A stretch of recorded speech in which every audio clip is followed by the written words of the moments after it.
reka abitangira bikore. Please go ahead, Idris.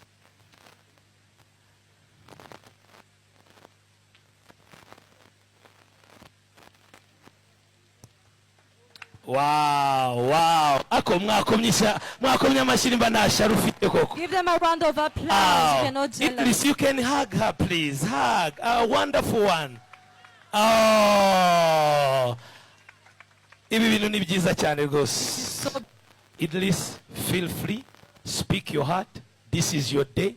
No limitation. Please. Idris, wisanzure uno munsi wawe uvuga ikiri ku mutima. Speak something. Gira icyo uvuze. It's your time. Wow. Today I give you my heart. Vestine, uyu munsi nk'uya mutima wanjye. To walk by your side forever. To love you.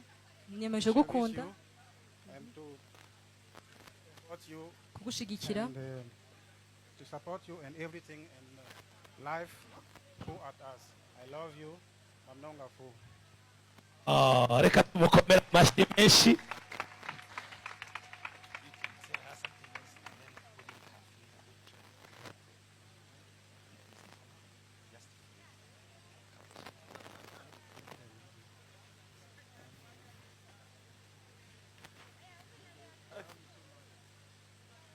Wow. Reka tubakomere amashyi menshi quand même. Let's give them a round of applause.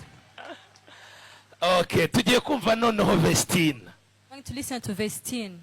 Vestine, wisanzure.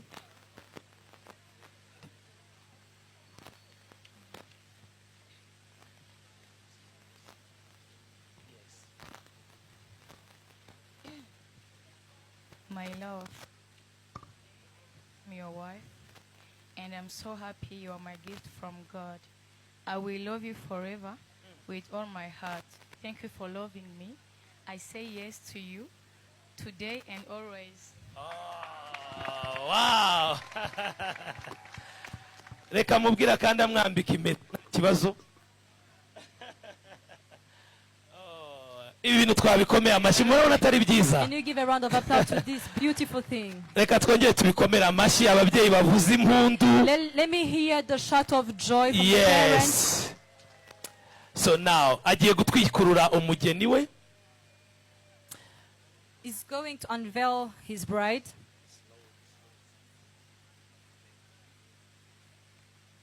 So agiye gutwikurura umugeni we. He's going to unveil his Abanza bride. namurebe neza So kameme. that he look at him.